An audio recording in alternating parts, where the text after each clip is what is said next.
அப்படி எதுவும் அவார்டு வந்தா நமக்கு தான் முதல் பரிசு. ஏன்னா காலையில எழுந்திரிச்சதுல இருந்து நைட்டு தூங்குற வரைக்கும் கொண்டாட்டிய ஒரு வேலை செய்ய விடுறதில்ல. எல்லா வேலையும் நம்ம தான் செய்யறது. நம்ம அருமை பெருமையில எந்த கவர்மெண்ட்டுக்கு தெரிய போகுது. சரி, நம்ம கோலத்தை போடுவோம். வெள்ளிக்கிழமை விடியும் வேலை வாசலில் கோலம் போட்டேன். புதன்கிழமையும் வியாழக்கிழமையும் சனிக்கிழமையும் கூட வெள்ளிக்கிழமை விடியும் வேலை விதவிதமாய் கோலம் போட்டேன். விதவிதமாய் கோலம் போட்டேன். சரி, கோலம் போட்டு முடிச்சாச்சு. இந்த குப்பையை கொண்டு போய் கொட்டிட்டு வருவான்.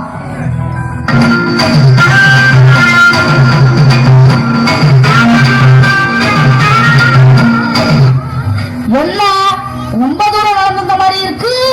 நீ யார் வீடு? நம்ம கோவார் வீடா? என்ன இன்னும் வாசலை குட்டாம வச்சிருக்கியா? சரி, நம்ம குப்பை இதுல கொட்டிட்டு போயிருவோம். அவன் சேர்த்து குட்டி அள்ளிக்கிறியா?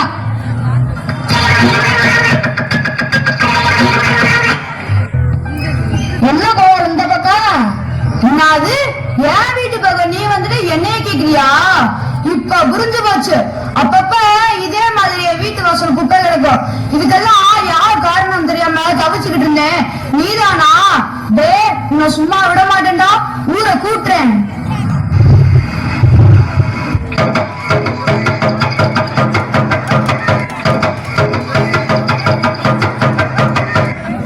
ஊர் மக்களுக்கு தெரிய என்னன்னா, நம்ம ஊர் 2 பிள்ளாடிகள் கோபாலு புகார் கொடுத்திருக்காரு. அதுக்கு பஞ்சாயத்து கூப்பிட்டுருக்கு. எல்லாரும் கூட்டு என்ன சேருங்க.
யார் எந்த தப்பு செஞ்சாலும் தைரியமா சொல்லு, அதுக்கு ஒரு தண்டனை கொடுத்துருவோம். தலைவரே, அது வந்துங்க குர்ரா குர்ரா. என்னது அருவாளா? இப்ப தேவைப்படாது. தேவைப்படும் போது பின்னால வாங்கிக்கிறேன். புடி புடி இந்தா. தலைவரே, இதே மாதிரி ஒவ்வொரு நாளும் ஒவ்வொரு வீட்டு வாசல குப்பை கிடக்கு. இதுக்கு காரணமானவங்கள சும்மா விடக்கூடாது. இதே பஞ்சாயத்துல அவனை கண்டுபிடிச்சு அந்த மரத்துல 2 நாள் தலையில கட்டி தொங்க போடும் தலைவரே. சும்மா போனா அதான் இருக்கிற வேகத்தை பார்த்தா அருமை பெருமைக்குள்ள ஆபத்து வந்துரும் போல இருக்கு. ரொம்ப கவனமா டீல் பண்ணி கலைச்சுரா ராசா. நடக்கட்டும் நடக்கட்டும், பஞ்சாயத்து நடக்கட்டும். யாரா இருந்தாலும் தைரியமா சொல்றா. பயப்படாரா? பயப்படாரா? ஏண்டா தயங்குற? தைரியமா சொல்றா. சொல்லு, நீதான் தைரியமான ஆளாச்சு. சொல்லு சொல்றா. சொல்றா. இதுக்கு போய் ஏண்டா பயப்படுற? தைரியமா சொல்றா. என்ன பேசு? விவரம் இல்லாம பேசுற. நம்ம ஊர் பையன் குழந்தை பேசுற. இன்னாருதான் கோவால் சொன்னானா பின்னால எதுவும் பிரச்சனை வந்து யோசிக்கலாம். அதாண்டா கோபாலு. என்னடா கோயில் மாறு மாதிரி தலையாட்டுற? பயப்படாம சொல்றான். தலைவரே, நான் என்ன நினைக்கிறேன்னா, டேய் நீ என்ன நினைக்கிறது? அவன் நினைக்கிறேன் முன்னாடி பிள்ளைகளை பத்தி. நீ ரொம்ப நினைக்கிறேன். அப்ப நான் ஒண்ணும் பஞ்சாயத்துல சொல்லக்கூடாதா? சொல்லக்கூடாதா? சொல்லக்கூடாது. சொல்ல உனக்கு உரிமை கிடையாது. நீ வாட்டில் ஏதாவது சொல்லிட்டு போயிட்டேன்னா அனுபவிக்கிறது யாரு? பாவம் அவேல. நீ பஞ்சாயத்துல உட்காந்து கிழிச்சது போதும். உட்காரு. பெரிய மனுஷன் பேசிட்டு இருக்கும்போது பேசலாம். குத்தி பிடியும் குத்தி ராஸ்கல். நீங்க பேசுங்க. என்னடா பொறப்பு? அவன் கஷ்டம் அவனுக்கு தான் தெரியும். டேய், ஏன்னா பயப்பட சொல்றா. அட என்ன தலைவரே, கோவில் என்னைய மாதிரி தைரியமான ஆள் தான் பரவாயில்ல. கொஞ்சம் பயந்தா இருந்தானே, போன தடவை பஞ்சாயத்துல கருச்சாமி இலச்சாமியை காட்டு கொடுத்துட்டானு அவனை விரட்டி வெட்டலையா? அதெல்லாம் நம்ம முன்னாடி வந்து போகுமா இல்லையா? பயப்படத்தாலே செய்யலாம். லேசுவாசா கேளுங்க, சொன்னா சொல்லட்டேன், சொல்லலாட்டி விட்டுருவோம். தயங்காம சொல்லுப்பா, அதான் நாங்க இருக்கோம்ல. நீ இருப்பயா, நீ இருப்ப, அத இருக்க வேணாமா? டேய் சூனாப்பனா, நீ தேவையில்லாம குறுக்க பேசுற. சம்பந்தப்பட்ட நான் தானே பேச முடியும், அவனுக்கு வேற யார் இருக்கா? டேய் சூனாப்பா, வந்து நான் பாத்துக்கிறீங்க, நீ படுக்க பேசிக்கிட்டே இருக்க, அவனையும் பேச விடுறான். புரியா பேசுறியா? எப்படி பேசுறியா? இப்படியே ஆளாளுக்கு பேசிக்கிட்டு அவன் எப்படா பேசுறியா? மாசத்துல 10 நாள் கொண்டாடி பிள்ளைகளோட இருக்கியா, மிச்சம் 20 நாள் காட்டுக்குள்ள தனியான படுத்து இருக்கியா? அது உசுருக்கு என்னடா உத்தரவாதம் இருக்கு? 2 கொண்டாடி 7 பிள்ளைகளை வச்சு காப்பாத்தானாமா? அடி பிச்சு புடிய பிச்சு. டேய் சூனாப்பனா, நானும் வந்தேன்னு பாத்துட்டு இருக்கேன், அடிக்கடி கலாட்டா பண்ணிக்கிட்டே இருக்க. பஞ்சாயத்து பேச நான் இருக்கேன், நீ யாரா குறுக்க பேசுறதுக்கு? அடிச்சனா மீசல பிச்சுட்டு போறதுக்கு உட்காரா. நீ சொல்றா ஐயா காணா வந்துங்க.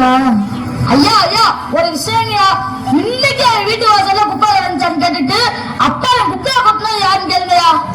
இன்னைக்கு வீட்டு வாசல்ல குப்பை கொட்டி வச்சிருந்தாங்களா இல்லையா? ஐயா இன்னைக்கு என் வீட்டு வாசல்ல குப்பை இல்லையா, ஆனா குப்பை கொட்ட ஆள சொல்லணுமா இல்லையா? டேய் அதத்தாண்ட ரொம்ப நேரமா கேட்டுட்டு இருக்கேன், சொல்லி தொலையண்டா. ஐயா அது வேற யாரும் இல்லைங்கய்யா. பாத்தீங்களா பாத்தீங்களா, பேர் சொல்றாங்க பாத்தீங்களா? நாளை வெட்டி கொண்டு பெரிய மனுஷன் ரொம்ப நேரமா கேட்டுக்கிருக்கீங்க, சொல்றான் பாத்தீங்களா? சொல்றா நீ சொல்றா, சொல்ல வேண்டிய சொல்லவும் மாட்டேங்கிற, மெல்லவும் மாட்டேங்கிற ஐயோக்கிய பயலே ராஸ்கல். எதுவாங்க பஞ்சாயத்துல போய் தீர்த்துக்கிறாங்க. உட்காரியா ஊருக்காரவங்க ஒண்ணு சொல்லிக்கிறேன், வீட்டுல இருக்க குப்பையா மக்கும் குப்பை மக்காத குப்பைன்னு பிரிச்சு வைங்க. பஞ்சாயத்துல இருந்து குப்பை வண்டி தெருவா வரும்போது அதுல குப்பையா போடுங்க. அதை விட்டுட்டு அடுத்த வீட்டு வாசல்ல போய் தள்ளுறதும் கொட்டுறதும் வேண்டாம். அதே போல குப்பையை எரிக்காதீங்க. அதுல இருந்து வர புகையினால நம்ம மூச்சு காத்து கெட்டு போய் நம்ம உசிரிக்கே ஆபத்தாயிரும். சரியா? இப்பயாவது சொல்ற, யாரு அவன் வீட்டு வாசல்ல குப்பைய கொட்டினது? ஐயா என் வீட்டு வாசல் யாரும் குப்பை கொட்டல, யாரோ குப்பை கொட்டின மாதிரி கனவுதாயா கண்டேன். நான் பஞ்சாயத்து கூட்டின தப்புதாயா, என்னை மன்னிச்சிருங்கய்யா, என்னை விட்டுருங்கய்யா, நான் போறேன். அவனே சொல்லிட்டாளா? போ ஆனா உன பஞ்சாயத்தை கூட்டிடுறது.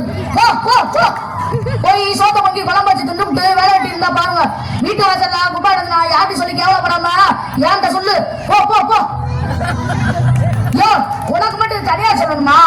யோ என்னையா செக்கு மாதிரி என்னைய சுத்தி வர? எனக்கு உன் மேலே ஒரு சந்தேகமா இருக்கு. என் மேலையா? பெருசு, இந்த பஞ்சாயத்தை கலக்கிய நான் பட்ட பாடு எனக்கு தான் தெரியும். தேவையில்லாம சிறுத்தையா சொரண்டி பார்க்காது, தாங்க மாட்டேன். போ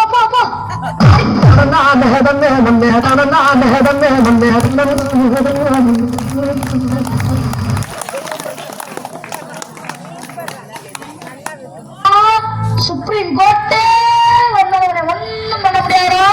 இதை இப்படியே மெயின்டைன் பண்ணிக்கிறாடே.